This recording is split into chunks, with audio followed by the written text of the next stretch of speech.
Hey, it's me, Cisco Morrissey. Here's what's coming up on Gardening with Ciscoe. Find out how Hendricus Organics is actually helping Woodland Park Zoo grow plants that will help save threatened butterflies. Anything to do with endangered species is important to me. It's time to dig for buried treasure and harvest those potatoes. We'll show you what you need to know to get them out of the dirt, and then we'll take them to the kitchen. Chef Lynn Villa has a new take on taters that is better than mash. Really? We've got a plant of the week that'll light up your garden. All that and growing great dahlias too, coming up right now on Gardening with Ciscoe.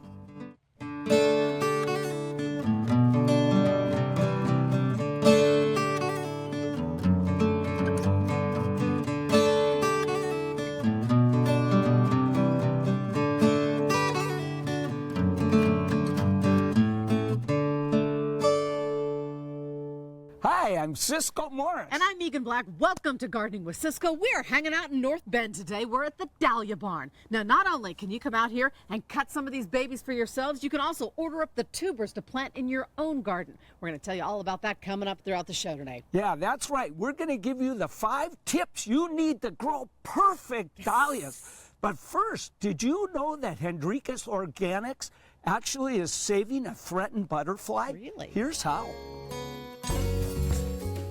Most of the time, you don't want caterpillars to eat your leaves. That's not the case at the Woodland Park Zoo. They're growing these plants with the goal of feeding these guys, and they're doing it to save this butterfly. These volunteers are carefully plucking leaves off of viola plants to make salad for butterfly larvae. Very nice colored green, and then sort of a variety of sizes for the different ones. So I go everything from kind of like the bigger leaves, this one's a little spotted there, all the way down to like these young little ones. The tasty ones, huh? Yeah, these are the good ones. These ones where they still have sort of some of the curve to them. This harvest of tiny leafy greens is part of a program designed to get the Oregon Silverspot butterfly off the endangered species list. We were approached by the Oregon Zoo, which had started this program many years ago, to save the Oregon Silverspot butterfly, which is a highly endangered species. And the idea was to raise the larvae in captivity, and when they got to the stage where they go into pupa, we take them to the Oregon coast and release them, help build up the population. These little guys are fussy. They only like to eat one plant, Viola adunca. So that's what we raise. We raise thousands and thousands of violas to feed the silverspot larvae. What these people are doing is these are Zoo Corps volunteers, and they're high school students, and they're harvesting the leaves, and they get very specific instructions from the keepers who are raising the larvae that we need X amount of leaves of this size, X amount of that size. So that today they're harvesting about 6 cups of leaves, I think, and this is about the peak. A lot of planning goes into this micro-harvest. Timing on fertilization is crucial since plants need to be ready in time for midsummer feeding, yet nutrient levels in these leaves need to be at an acceptable level for the larvae. And the other thing is the quality of the fertilizer. It has to be an organic product, obviously. We can't use any chemical fertilizers on these because there would be residue in the leaves, and we don't want to take that chance. So it's a very high quality organic product that we're using. Start Right from Hendricus Organics is used to jumpstart these violas. The reason we use that is because it's incorporated quickly, and it kind of moves through the violet quickly enough that by the time they need to be consumed, it's at acceptable levels. This project, helping to grow nutritious greens for future butterflies, is one Hendricus Organics is proud to be part of. Anything to do with endangered species is important to me. That's why we're doing what we're doing. The zoo, being local, in Seattle, is absolutely awesome, of course, because we're happy to be helping. But it doesn't stop there. It goes everywhere. After the harvest, volunteers treat these leafy greens like they're about to be served in a fine restaurant. They wash them in the salad spinner, dry them gently, then one leaf at a time, dinner is served to table 3F. And the consuming commences. Fat, happy larvae eventually turn into pupas which will be placed at sites along the Oregon coast by staff from the Oregon Zoo. There the pupas will hatch into silverspot butterflies, and zoo workers hope continue their life cycle in the wild. People don't think about that the zoo is a conservation organization is one of the primary goals. And that can be from working with gorillas or lions down to the local insects. They're all important aspects of our environment, and they have their role, and if they disappeared, we don't know what the results would be. So we do everything we can to preserve them. Well, Megan, that sure shows how important healthy plants are to the cycle of life. And it also shows just how complicated butterfly conservation is. Coming up next, it's tater harvest time. Learn why things have to get a bit ugly before your potatoes are ready.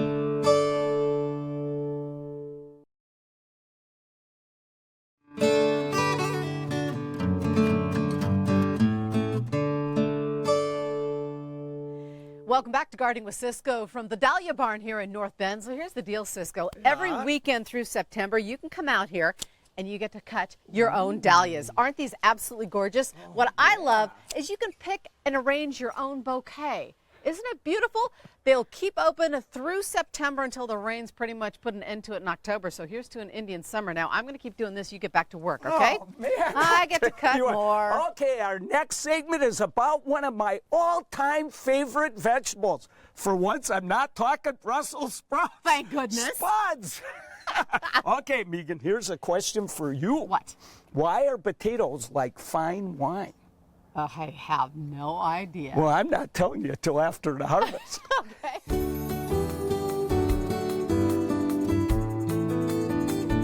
No time. Believe it or not, this puppy, well, allegedly is filled with potatoes because Ciscoe grows his own. Yeah, I love to grow them in a container. It's a lot of fun. And, you know, as they grow up, I keep adding the compost in there. And besides the fact it's so attractive. Yeah. I think love it looks this nice. Now. So what do we now? What do we need to do? What's the process? Okay, well, one thing I want to tell people, earlier in the season, let's turn this around. Now we open this guy up. Oh.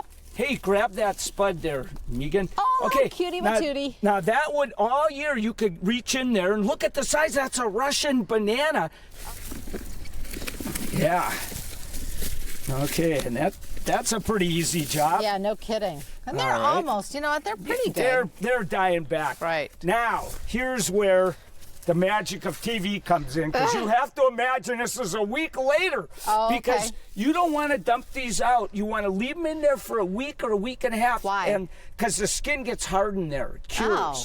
And then once it cures, they'll store like mad. You could store them for a long, long time in a cool situation. Okay, so we're gonna dump these babies out, That's right. And well, let me get this. with this baby right here, I'm confident now. That's a So that's honker. a monster That of is a monster for a potato. fingerling potato. Okay. Okay. Now, sometimes it's not so easy to get them out of here. We'll see how this goes. Come on, guys. How are we doing? Okay, we're starting to come. This particular potato growing thing. Holy cow! Oh, la, la! Oh, man! Wow! Oh, here's the champ. Here's the champ That right here. is Holy a cats. harvest. Look at these babies. Hey, am I the horticulturist or what? Of the year, Very baby. humble too, so. Oh my man. gosh, Lots of look good at ones. all these. Now, most people use these to make potato salad. Right. But I like just mashing them up, and having a little butter on them and going for it. Butter and going for it. So when do you plant them in the spring? Okay, in April. In April, Yeah. okay. And if So it's it's real September. cold, yeah, usually first week of April is when I almost always plant my spuds. This time I really Whoa. have enough to share. Really? Did you hear that? Oh, la la.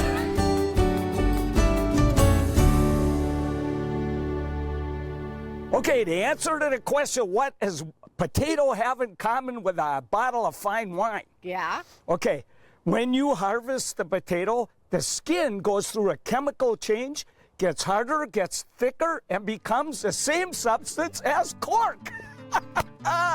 What a thunk. I had no idea. I got it from the Potato Commission.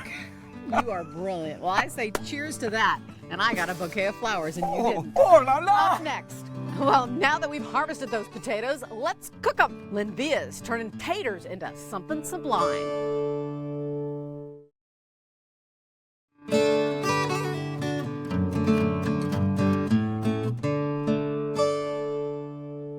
Welcome back to Gardening with Ciscoe from the Dahlia barn in North Bend. Now, these folks sell tubers in the spring. They grow those over in eastern Washington. They have a farm near Thorpe. They say the hot, dry weather helps them grow the most incredible fat tubers you've ever seen. And then you bring them here west of the mountains and they grow the best dahlias you've ever seen too. But I'm going to change to a different kind of tuber right now. We're going to talk potatoes because our favorite chef, PCC cook Lynn Via, she is not baking, she's not boiling, and she's not frying. She is whipping up a spud dish in one pan that is simple and delicious.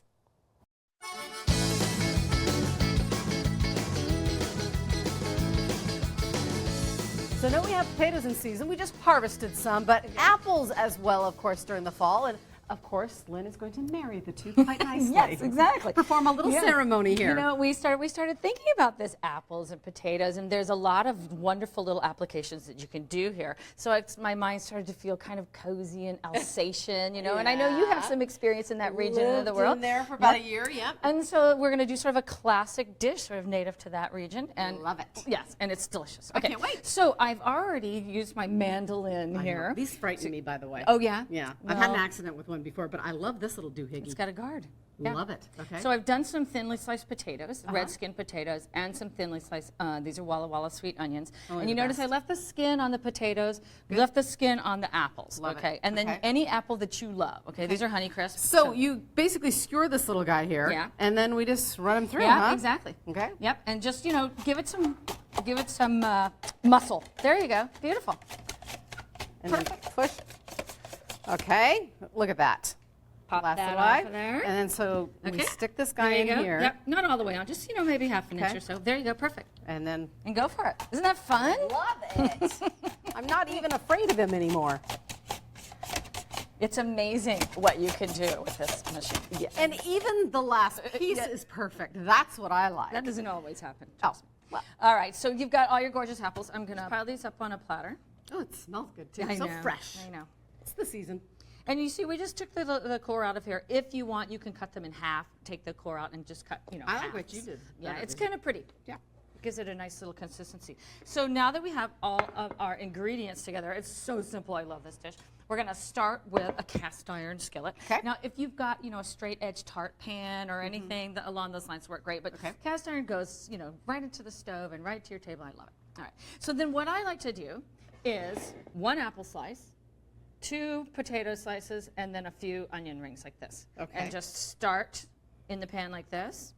And then you're just going to do a ring all the way around the So outside. I do feel like I'm back And in then, grade school. Yep, exactly. Is that? That's fine. Are you sure? Go for it. Yes, it's Are you perfect. sure? Yeah. I was good. And then you're just going to overlap them. And don't honestly- miscount, okay? I It's was gonna very say, important. Oh, I honestly feel like, and so like just layer them Yeah, like that? beautiful. Okay. Yep. Somehow I think I made a mistake, but that's okay. She's being gracious. She's fine. And let me do it. So, when do you get to eat this, right? Breakfast, lunch, and dinner. I was going to That's say, the beautiful you thing could about really it. do Yeah, this at any time. absolutely. Oh, here I am. 2. So the reason that I like to do, you know, 1 apple, 2 potato is I like a little more potato to, you know, apple flavor. It looks gorgeous. All right, so let's finish it up. Okay. So what we're going to do is we've got a little salt there. Just sprinkle it on. All of it? Pinch, no. Yeah.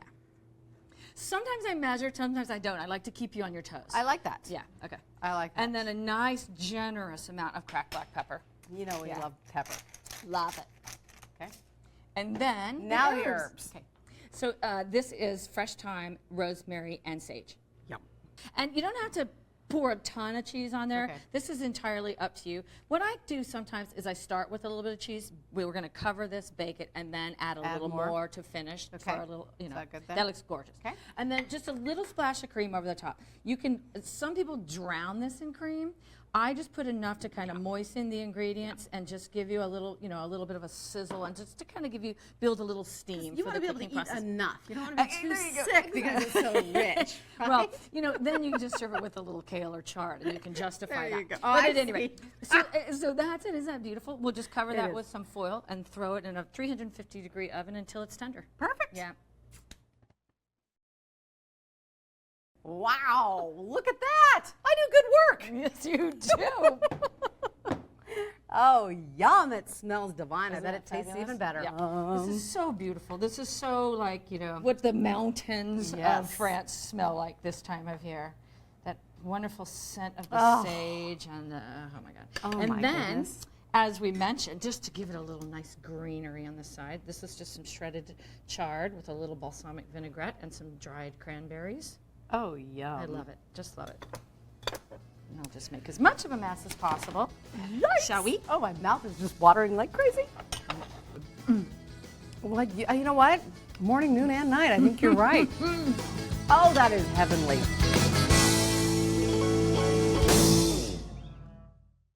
Apples, potatoes, and onions. Yep. What could be simpler than that? Little cheese on top, you're good to go. Hey, I could whip that up. Mary, watch out. No doubt. And again, the best thing is breakfast, lunch, dinner, heck, snack. You can whip it up any time of the day for company, and they will simply love it. If you are interested in that recipe, head off to king5.com and click on Gardening with Cisco. Up next, I'm carrying a torch for this week's plant pick. And 5 things you need to know to grow dahlias just like these.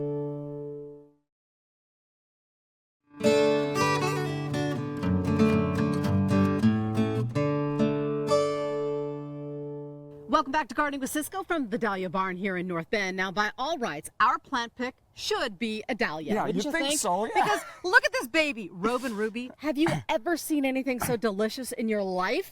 I love him. But we want to give you guys maximum plants for your viewing pleasure. This week's plant pick is often called red hot poker, and it'll add some real heat to your garden.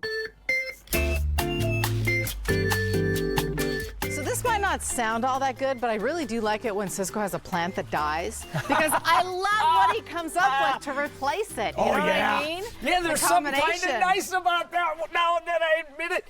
And you know, we both love these Simicifugas. Yeah. Oh, this is brunette, fragrant flowers. Even though it's got a few yellow jackets under And it. the Once I dark put my purple nose- foliage. Yeah. And so you have a torch lily. Yeah. Look at the color Look at the combination. color with this. Yeah.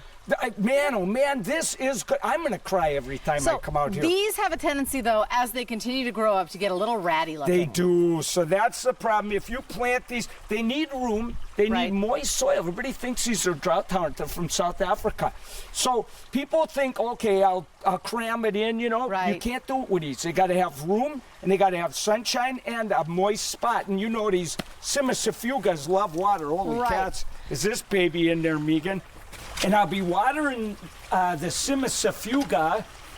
I give it its own little drink every day. Oh, wow. So that'll help a lot. So I think I've dug that deep enough. What do you think? Let's see. Man, oh man. And now the hummingbirds are just nuts for the Oh, flowers really? on these. So, okay. because this guy becomes a little ratty, Yep. you let me in on a little secret. You got this little aster Yeah. that's going to bloom in the fall Yeah, and cover white up. flowers. That's brilliant. Yeah, and black foliage to match with this. Now, there's one more thing we have to do, Megan. What's that? I need to cut this off, because if you deadhead these Nephophias, they keep pumping out flowers. Oh, maybe that's my problem. Yeah, you got to do it. So I'm doing this a little early, and the hummingbirds will be mad at me. And hey, at the end of the season, when all the flowers die, the nuthatches come down, so I don't cut them down at the end of the season, and they eat the seeds. They walk upside down and eat all the seeds off. what? The nuthatches. They're the cutest little birds you ever saw. I've never seen a nuthatch Oh, they're before. really cute. I got Nellie and Nicholas here. Nellie and Nicholas the nuthatch. So we have a torch lily and an aster, and this one's called Prince. Yeah, only a genius could have put a thing like this together. Only a genius. Hey, it's fall. Don't stop planting yet.